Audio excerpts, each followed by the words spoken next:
Hi everyone! Welcome to My Opinions Are Trash. Today I will be sharing my thoughts on the anime Death Parade.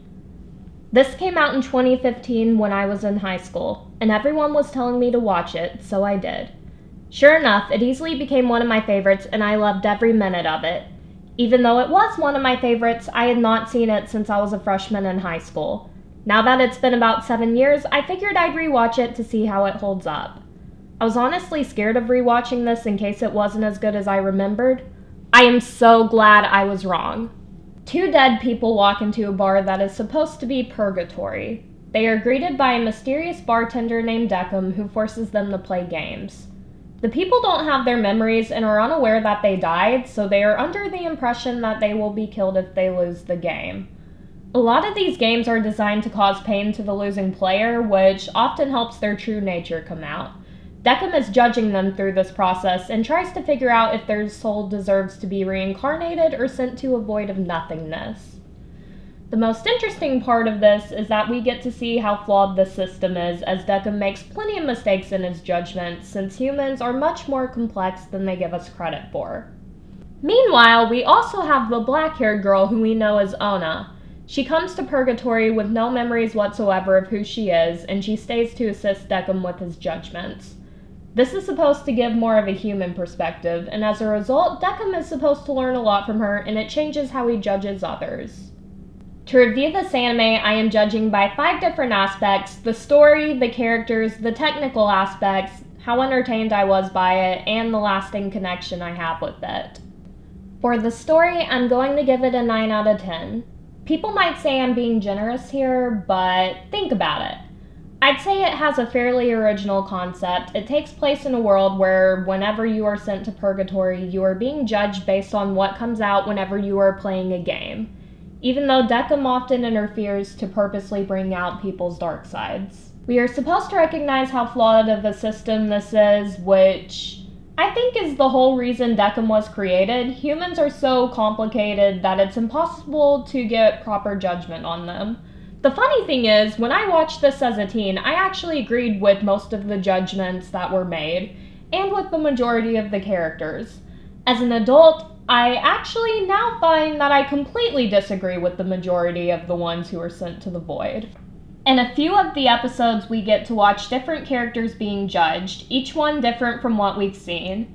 Now, given this has the potential to get repetitive, but it actually didn't. It held my interest in each and every game I watched, since none of them were the same as the other.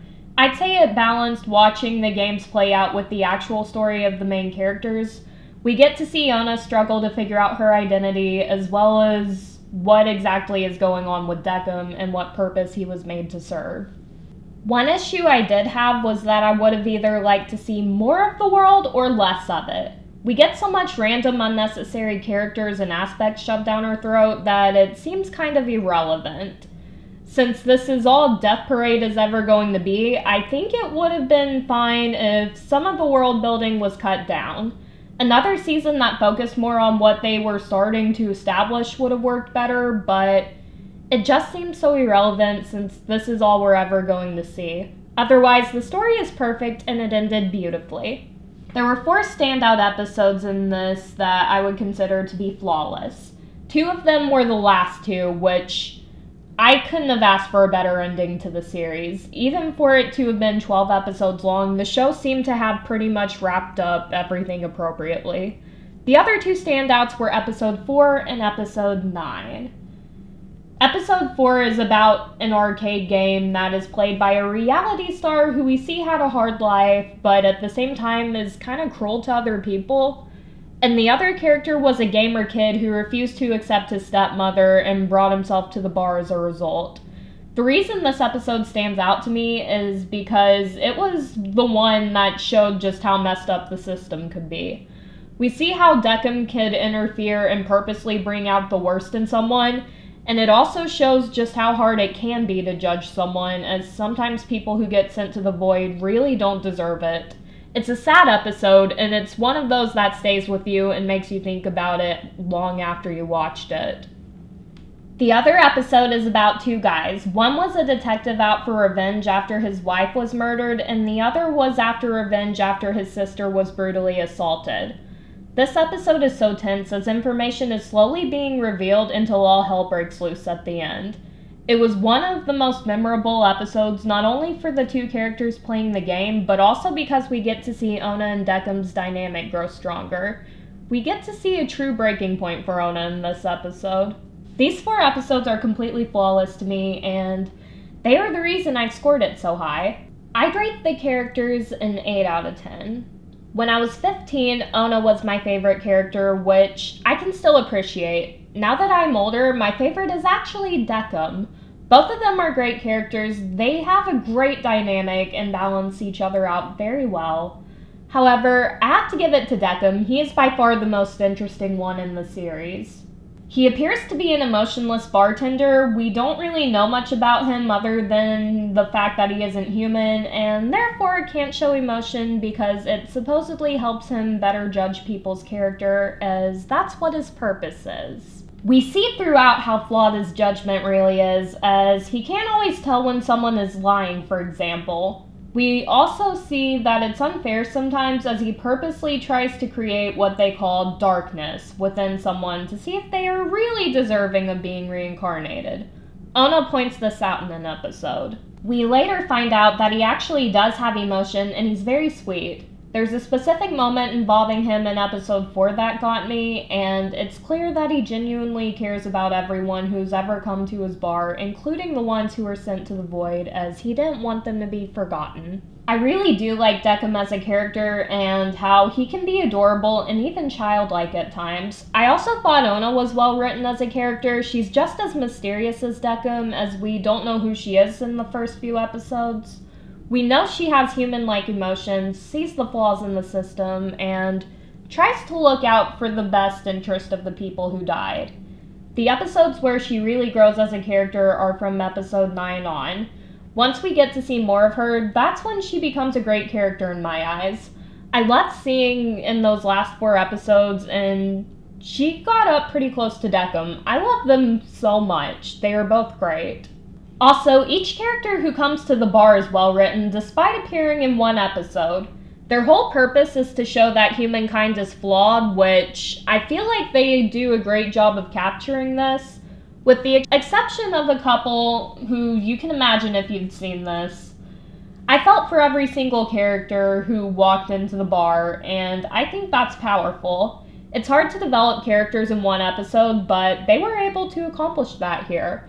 By the way, let me know if you want me to make a separate video discussing which characters I feel like should have gone to the void, because I totally can. There's so much to talk about here. I debated on what to rate the characters, but I settled on 8 out of 10, and my reason for it not being higher is that there were plenty of recurring characters who I felt could have used some more development. These are the other characters who are part of the world, like Nana, Genti, and Quinn. I feel like they deserved more development than they got, which made them significantly less interesting than the 1 episode characters.